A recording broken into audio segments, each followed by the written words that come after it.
Hello everyone, it's the Naderator here, back with another Lego MOC review for you guys. This is one of my MOCs. I actually built this MOC for a contest over on Flickr, the Summer Joust contest. It's hosted by the Snyder brothers, and I think they've got a group of people together that they host that competition with. This is not last summer, but the previous summer, so it's been a while since I built this one, but this is a battle scorpion. If you see, all these guys have the scorpion torso that came from the Knights Kingdom 2 sets. Those were sets that were around when I was a kid that I had a fair amount of, so I was able to gather up a few soldiers, and this is something I've always wanted to do with the faction. So I did have a background built for it, kind of a sand dunes terrain, but I've since taken it apart and used it for parts. It was just taking up space. It was basically a base plate with a bunch of light tan tiles and wedges on it, so nothing too special, but was a nice backdrop for it. I did include one piece of my backdrop from that I've kind of saved, and that was this Vulture. I think the Vulture's pretty cool. It's just a little build, just a few pieces here. Uses a minifigure hand for like its beak and head, and that's got some wings and some feet there as well. So just a small little build. Right now it's on this tree base. It's really just a few flick fire, or not flick fire, but stud shooter pieces. Stud shooters probably from Star Wars. So I thought that was kind of a fun little tree idea. Another thing before we get into the main build of the Scorpion that I really like is some of these figures. They're accessories. So here we have a flag that he's holding. So he's got a kind of a standard, Scorpion standard that he's marching around with in the desert wherever they are taking over places, and it's just on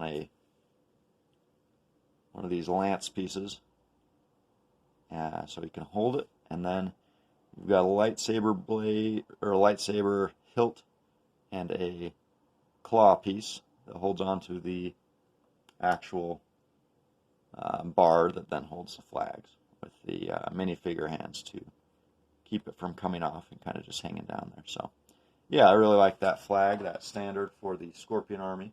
I just have one of those guys marching around. Another one of the figures back here. Each figure's got his own unique accessories. This one has a double-bladed, he's got a crossbow for long range, and then he's got a double-bladed axe.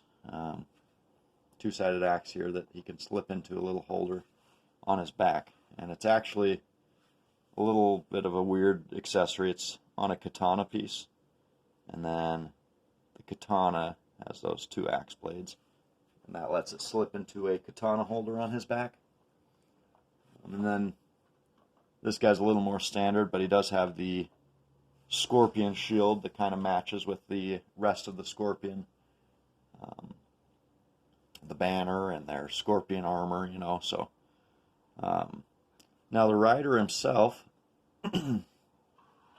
he's got a Scorpion breastplate that's a little more heavy duty than the rest of the guy's armor, and he's also got a helmet that's kind of shiny. I don't know, it's got some metallic silver in it, it looks like. I'm not sure exactly what the that color is, but it's kind of interesting. It's like kind of a black undercoat and then some metallic silver over it.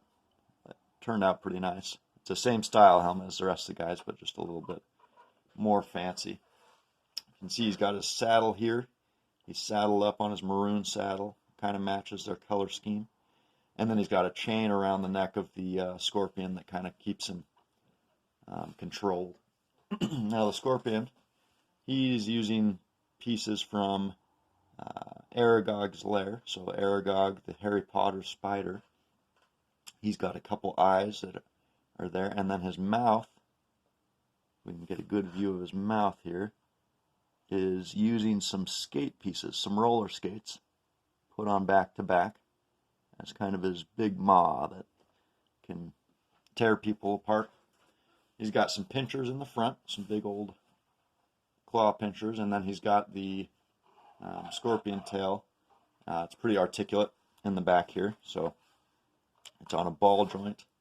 It allows it to really have a pretty good range of motion side to side, and then you got some side to side motion there, and then you've also got the each of these little segments is able to rotate independently. So the front little stinger on a click hinge, just clicked it off there, on a click hinge there, and then the rest of them are on some clips and bars and clips, so they're a little softer, but you can get them into most any position you really want to as far as that goes. Looks pretty menacing.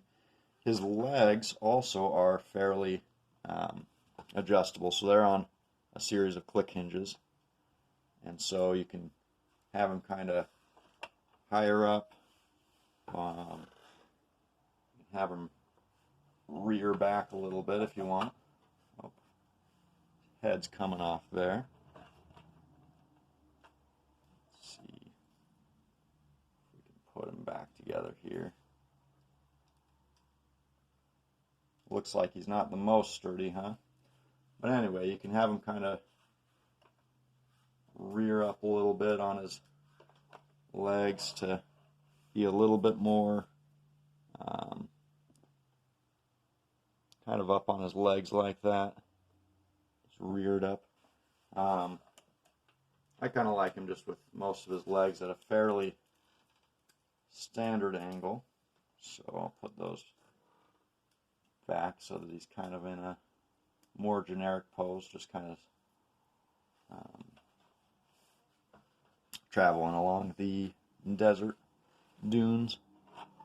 But yeah, so let's see, anything else on this one? I think that's the main points on this. He's got his pinchers, his legs, looking just like a pretty ferocious guy. My wife, I show him to her sometimes and kind of scare her with him a little bit. She doesn't like him too much. She doesn't like the creepy crawlies, but I like him pretty well. So